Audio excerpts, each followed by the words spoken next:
بارگاہ رسالت میں آپ صلی اللہ علیہ وسلم میں درود پاک کا ہدیہ پیش کریں۔ اللہم صلی علی سیدنا و مولانا محمد معدن الجود والکرم وآلہ واصحابہ الکرام وابنہ الکریم وبارک وسلم صلاۃ دائمۃ سرمدا ابدا۔ الحال جو حالات ہیں ابھی پوری دنیا جس کی طرف آج متوجہ ہے وہ ترکی اور سیریا وغیرہ کے ملک شام کے زلزلے بہت بڑی تباہیاں لا چکے ہیں۔ وہ زلزلے جو اعداد و شمار پیش کیے جاتے ہیں گورنمنٹ کی طرف سے وہ ایک محدود انداز میں ہوتا ہے، اور نہ جانے اس ملبے کے اندر ابھی کتنی لاشیں دبی ہوں گی، کتنے لوگ زخمی ہو کر اپنی زندگیوں سے ہاتھ دھو چکے ہوں گے۔ کوئی سوچتا بھی نہیں، کسی کو معلوم بھی نہیں ہوتا کہ کب زمین پھٹ جاتی ہے اور کب بڑی بڑی عمارتیں زمین میں نیچے آ جاتی ہیں۔ یہ کیوں آتے ہیں زلزلے؟ اسی پر میں تھوڑی سی بات آپ کے سامنے رکھتا ہوں۔ وہی آیت میں نے آپ کے سامنے پڑھی 21ویں پارے کی۔ اللہ فرماتا ہے زمین میں فساد ظاہر ہو جائے گا۔ کب؟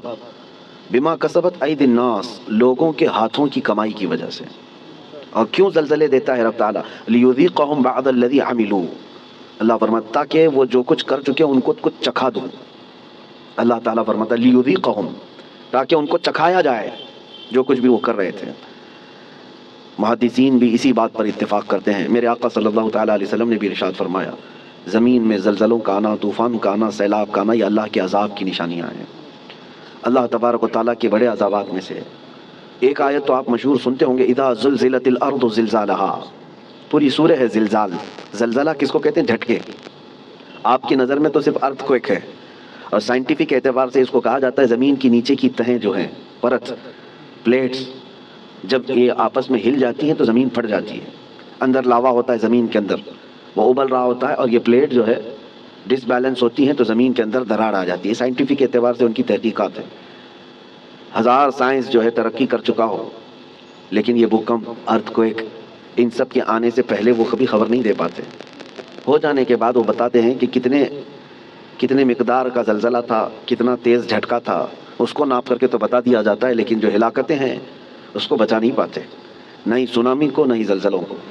قرآن میں جس زلزلے کا ذکر ہے اذا زلزلت الارض زلزالہا، یہ آیت سن کر کے ہمارے امام اعظم ابو حنیفہ رحمۃ اللہ علیہ مغرب کی نماز سے لے کر کے جو روتے رہے تو رات گزر چکی تھی، پوری رات ان کی داڑھی سے آنسوؤں کے قطرے ٹپکتے تھے، مصلی بھیگ جاتا تھا اس ایک آیت کو سننے کے بعد کہ اللہ کیا فرماتا ہے اس میں، جب زمین ہلا دی جائے گی، اذا زلزلت الارض زلزالہا واخرجت الارض اثقالہا، اور زمین اپنے اندر بوجھل چیزوں کو باہر نکال دے گی، سب نکل جائے گا۔ لیکن اس آیت میں جو زلزلے کا ذکر ہے وہ سب سے لاسٹ، فائنل اور بڑا زلزلہ ہے جو قیامت کے قریب ہوگا۔ اس وقت پوری دنیا کی زمین ہلا دی جائے گی، وہ ایک علاقے کی نہیں ہے، ایک ملک کی یا ایک خطے کی نہیں۔ اس سے پہلے مفسرین فرماتے ہیں کہ قیامت آنے سے پہلے بہت زلزلے آئیں گے۔ اب حدیث رسول میں آپ کو سناتا ہوں، امام بخاری رضی اللہ تعالیٰ عنہ نے اس حدیث کو اپنی بخاری شریف میں نقل فرمایا۔ اللہ کے حبیب صلی اللہ تعالیٰ علیہ وسلم نے ارشاد فرمایا جب امانتیں ضائع ہونے لگ جائیں، زنا عام ہو جائے اور گانے بازی کی کثرت ہونے لگ جائے، حضور پاک صلی اللہ علیہ وسلم فرماتے ہیں زمین میں زلزلوں کی کثرت ہوگی، ہر جگہ زلزلے آنے شروع ہو جائیں گے اور قیامت قریب ہوگی، ایک زمانہ دوسرے زمانے سے نہایت قریب ہو جائے گا۔ اور حدیث پاک بخاری شریف کی حدیث ہے، میرے آقا فرماتے ہیں مال کی فراوانی اتنی ہوگی، مال اتنا ہوگا جیسے لگتا ہوگا کہ ہر جگہ سے ابل رہا ہے مال، ہر ایک کے پاس مال آئے گا، مال آئے گا، غریب کوئی نہیں رہتے۔ آج کے حالات میں بھی دیکھیں آپ، غربت و افلاس بہت کم ہو چکی ہے۔ آج کے زمانے کا غریب وہ ہے جو پچھلے زمانے کا امیر تھا۔ آج کا جو غریب ہے اس کو غریب کس کو کہتے ہیں؟ بھائی اس کے پاس کار نہیں ہے، اس کے پاس بائک نہیں ہے، غریب ہے، اس کو آج غریب سمجھا جاتا ہے۔ کھاتا پیتا ہے، پہنتا ہے، گھر بھی ہے، سب ہے۔ غربت اس طرح کی نہیں رہے گی، مال کی فراوانی ہوگی، یہاں تک کہ حضور پاک صلی اللہ علیہ وسلم فرماتے ہیں دریائے فرات سے سونے کا پہاڑ ظاہر ہوگا، اگر تم زندہ رہے تو اس میں سے ایک پائی بھی لینے کی کوشش مت کرنا، حضور نے فرمایا، اس لیے کہ اس کے حصول کے لیے لوگ ایسے لڑیں گے کہ 100 لوگ اگر اس مال کو، سونے کو لینے جائیں گے، 99 قتل ہو جائیں گے، ایک بچے گا، مر جائیں گے سب۔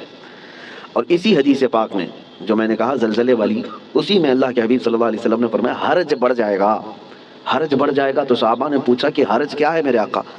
حضور پاک صلی اللہ علیہ وسلم فرماتے ہیں ایک دوسرے کا قتل کثرت سے ہوگا۔ تو اس زمانے میں ہم آ چکے میرے عزیزوں، زمینیں جب ہلا دی جاتی ہیں پڑوس کی، خوف سے ہمارا دل ہل جانا چاہیے۔ حضرت عمر ابن عبدالعزیز رضی اللہ تعالیٰ عنہ 5ویں خلیفہ راشد ہیں. ان کے زمانے میں کسی ملک میں زلزلہ آیا, زمین ہل گئی, تو وہاں کے جو گورنر تھے, وہاں کے جو ذمہ دار تھے, حاکم تھے, ان کے نام پر حضرت عمر ابن عبدالعزیز نے فوراً خط جاری کیا کہ جیسے ہی زلزلہ آیا, حالانکہ وہ زمانہ عمر ابن عبدالعزیز کا تھا, عدل و انصاف کا زمانہ. ان کے زمانے میں جس جگہ پر زلزلہ آیا تھا اس جگہ انہوں نے اتنا ٹائٹ کر دیا, کورونا میں جیسے کوارنٹائن وغیرہ کے معاملات, ایسے حضرت عمر ابن عبدالعزیز نے سارے لوگوں کو ٹائٹ کر دیا. کہا اس پورے خطے کے لوگ کثرت سے استغفار کریں, سب استغفار میں مشغول ہو جائیں, کوئی ایک بندہ بھی نہ رہے. اور پھر وہاں کے حاکموں کو اور وہاں کے جو گورنر تھے ان کو خط لکھا کہ جتنا تمہارے پاس ہے سب کا سب صدقہ کر دو, خیرات کر دو. الصدقۃ تطفئ البلایا, میرے آقا صلی اللہ علیہ وسلم نے فرمایا صدقہ بلاؤں کو ٹال دیتا ہے. تمہارے پاس جو ہے وہ صدقہ کر دو, اس لیے کہ اللہ کا غضب تمہارے ہاں آیا ہے, اللہ کا عذاب تمہارے شہر میں آیا ہے, زلزلہ آیا ہے. تو سارے لوگوں پر آپ نے لازم کر دیا تھا کہ استغفار میں مشغول ہو جائیں اور صدقہ و خیرات کثرت سے کرنے لگ جائیں. عزیزان گرامی وقار, اور ابھی 3 اور بڑے زلزلے آنے والے ہیں جس کی بشارت میرے آقا صلی اللہ علیہ وسلم نے فرمایا. عرب کی سرزمین پر آئے گا, مشرق میں اور مغرب میں, یعنی ایک ایسٹ میں, ایک ویسٹ میں, اور ایک عرب کی سرزمین. ایک قیامت سے پہلے 3 بہت بڑے زلزلے آنے والے ہیں جس میں لاکھوں لوگ دھنس جائیں گے. زمین اتنی تیز پھٹے گی کہ ہزاروں کی نہیں لاکھوں کی تعداد اس میں زمین میں چلی جائے گی. مشرق میں ہم لوگ بھی آتے ہیں, ویسٹرن میں دوسری کنٹریز ہیں, آپ کو پتہ یورپ وغیرہ, اور عرب ہے. اور ان زلزلوں کے متعلق جو فرمایا وہ قیامت سے قریب آنے والے ہیں, وہ بڑی نشانیوں میں سے ہیں. اور ان عذابات میں جو گرفتار ہو گئے, اللہ کی پناہ, اللہ کی پناہ, کوئی دنیا کی طاقت انہیں نہیں بچا پاتی, کوئی دنیا کی طاقت انہیں روک نہیں سکتی. اسی لیے آج میں یہ میسج دینا چاہ رہا تھا کہ کثرت سے استغفار میں لگ جائیں, جتنا زیادہ ہو سکے, صرف اپنے لیے نہیں, اپنے بھائیوں کے لیے. سورہ انفال 9ویں پارے میں اللہ تعالیٰ فرماتا ہے وما کان اللہ لیعذبہم وانت فیہم وما کان اللہ معذبہم وہم یستغفرون. آیت ہے, اللہ فرماتا ہے اللہ اس قوم کو عذاب نہیں دے گا اس لیے کہ اے محبوب آپ ان کے بیچ میں ہیں. ایک ذریعہ یہ ہے.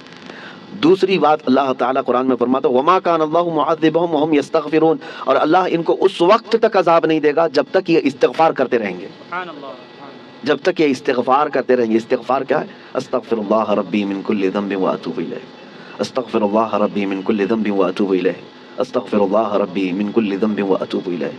میرے عزیزو, کثرت سے استغفار کرو. اور اسی کو میں نے بہت پہلے کورونا کی جب ابتدائی حالات تھے اس وقت میں نے ایک اپنے چھوٹے سے میسج میں بیان میں نشر کیا تھا کہ اللہ کے حبیب صلی اللہ تعالیٰ علیہ وسلم نے ارشاد فرمایا کہ یہ عذاب الہی کی نشانیاں ہیں, استغفار کرو, اور جب تک استغفار کرتے رہو گے اللہ اس عذاب میں مبتلا نہیں کرے گا. آج کہیں کسی پڑوس کے گھر پر آگ لگی ہو تو اس کی چنگاریاں تمہارے گھر کو بھی جلا سکتی ہیں. یہ مت سمجھنا کہ ترکی ہل گیا, ملک شام ہل گیا, یہ تو ہم بہت دور بیٹھے ہیں. زمین تو سب کی جڑی ہوئی ہے, زمین ایک ہی ہے, اور ان زلزلوں کے ساتھ اللہ تعالیٰ پوری دنیا کو یہ عبرت دینا چاہتا ہے. اسی لیے توبہ و استغفار کے ذریعے سے اپنے اعمال کی طرف توجہ دیں, اور وہ جو ہزاروں لوگ دھنس گئے ہیں زمینوں کے اندر ان کے لیے مغفرت کی دعا کریں. اور جو آج قسم پرسی کے عالم میں وہاں پر ہیں, بڑی بڑی عمارتیں جو ڈھہ گئیں, بہت سارے لوگ بے گھر ہو چکے, ان کے مال مویشی سب ہلاک ہو چکے, ان کے لیے اپنے دل میں رقت پیدا کریں. وہ تمہارے بھائی ہیں, امت مصطفیٰ ہیں. نبی پاک صلی اللہ تعالیٰ علیہ وسلم نے یہی ارشاد فرمایا مومن وہی ہے کہ جو دوسرے مومن کی تکلیف پر تڑپ جائے. مثل المؤمن کمثل جسد اذا اشتكى عضو تداعى له سائر الجسد بالسهر والحمى. ایک مومن کی مثال میرے آقا فرماتے ہیں سارے جسم کی طرح ہے, ایک عضو کو بھی تکلیف ہوگی تو پورے جسم میں بخار آ جائے گا. آج ترکی اور سیریا ملک شام کے غم میں ہم شامل ہیں. آج ہمیں ان کے لیے استغفار بھی کرنی ہے, ہمیں ان کے لیے دعائیں مغفرت بھی کرنی ہے, ان کے لیے رحم کی بھیک اللہ کی بارگاہ میں مانگنی ہے. میرے عزیزو, تنہائی میں اللہ تعالیٰ کی بارگاہ میں روتے گڑ گڑاتے مانگے. یقین جانو کہ آج اپنے بھائیوں کے لیے دعا کرو گے تو کل تمہیں کوئی مصیبت آئے تو ساری دنیا تمہارے لیے بھی دعا کرے گی, اور اللہ تعالیٰ دوسرے مومنین کے دلوں میں تمہارے لیے رقت پیدا کرے گا, تمہارے لیے رحم پیدا کرے گا. ان غریبوں کے لیے, ان قسم پرسی کے عالم میں موجود لوگوں کے لیے دعا کریں. میں آج کی اس محفل میں بس اتنا ہی کہنا چاہتا تھا, اور آیت کریمہ پھر ریپیٹ کرتا ہوں. اللہ فرماتا ہے ظہر الفساد فی البر والبحر, فساد ظاہر ہو گیا خشکیوں میں اور سمندروں میں, بما کسبت ایدی الناس. وجہ کیا ہے؟ اس لیے کہ لوگوں کے ہاتھوں کی کمائی ہے, ان کے اپنے برے اعمال ہیں, ان کے گناہ ہیں, ان کے شامت اعمال ہے. لیذیقہم بعض الذی عملوا, اور اللہ فرماتا ہے یہ کیوں ان کے اوپر عذابات آئے, تاکہ ان کو چکھایا جائے جو کچھ یہ کرتے تھے. اور ان کو چکھانے کے بعد مقصد کیا ہے؟ اللہ فرماتا ہے لعلہم یرجعون، تاکہ وہ دوبارہ لوٹ آئیں، تاکہ وہ اپنی پرانی حالتوں سے توبہ کر کے اچھی حالتوں کی طرف باز آ جائیں۔ اللہ کریم ہم سب کو کہنے سننے سے زیادہ عمل کی توفیق عطا فرما۔ اے رب کریم تیرے عذابات سے ہماری حفاظت فرما، ہم تیری آزمائشوں کے قابل نہیں مولا، تیرے امتحان میں اتارے جانے کے قابل نہیں۔ اے رحمان اے رحیم ہم سب کو آئے ہوئے عذابات سے محفوظ فرما دے۔ اے کریم خدا تیرے رسول نے جو دعا کیا تھا تیرے دربار میں، میں وہی دعا کرتا ہوں، اللہم انی اسألک من خیر ما سألک منہ نبیک سیدنا محمد صلی اللہ علیہ وسلم، اللہم انی اعوذ بک من شر ما استعاذک منہ نبیک سیدنا محمد صلی اللہ علیہ وسلم، اللہم ان اردت بعبادک فتنة فاقبضنا غیر مفتونین، فاقبضنا غیر مفتونین، فاقبضنا غیر مفتونین۔ اے اللہ اگر تو نے اپنے بندوں کے آزمائش کا ارادہ کر لیا ہے تو مولا ہمیں بغیر آزمائش کے اس دنیا سے اٹھا لے، ہمیں بغیر فتنوں میں مبتلا کیے تو اپنی بارگاہ میں بلا لے۔ اے اللہ ایمان کی سلامتی اور عزت کی سلامتی کے ساتھ دنیا سے ہمیں رخصتی عطا فرما۔ وصلی اللہ تعالی علی خیر خلق محمد وآلہ واصحابہ اجمعین برحمتک یا ارحم الراحمین۔